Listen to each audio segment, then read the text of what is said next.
This is an example of the two guiding principles in solving trig equations, that is, get just one trig function, so we're going to need to change cosine into sine or the other way around, and the other is the argument needs to be the same. So for both of those reasons we need to change cosine of 2 theta.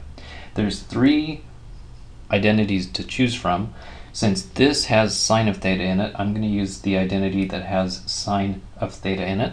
So cosine of 2 theta can be replaced with 1 minus 2 sine squared of theta, and then just recopy the rest.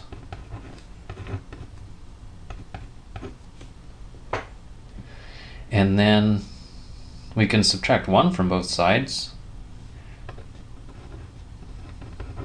They're going to cancel each other out. Now that it's set equal to 0, we can factor, so factor out sine.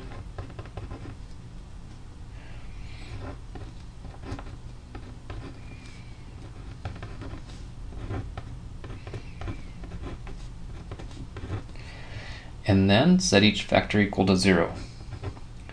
So when does sine of theta equal 0? Negative 2 sine of theta plus 1 equal to 0. And so we can subtract 1, it'll become negative, divide by 2, it says sine of theta is equal to 1/2.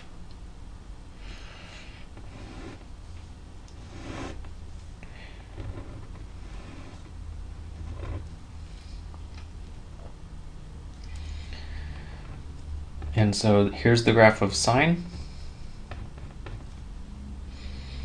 Sine equal to 1/2.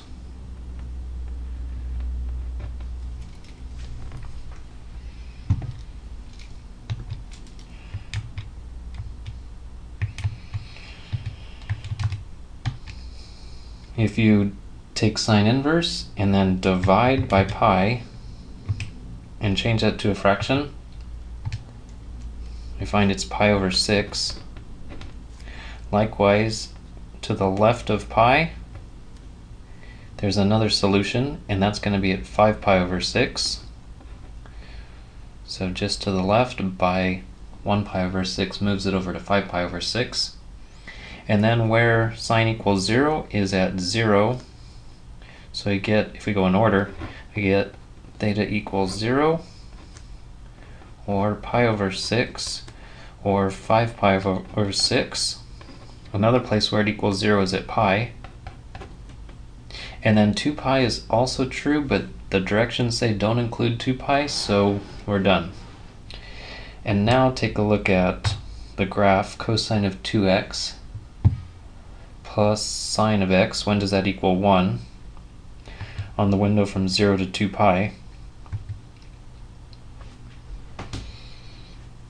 So there goes the trig functions, and then the function 1. So 2 pi is a solution, but we're not supposed to include that. Other than that, there's 4 other solutions. Trace, and I can check, well, that's pi right there, right in the middle of the graph, so that works. And 5 pi divided by 6 works, and pi divided by 6, and 0. They all seem to be correct.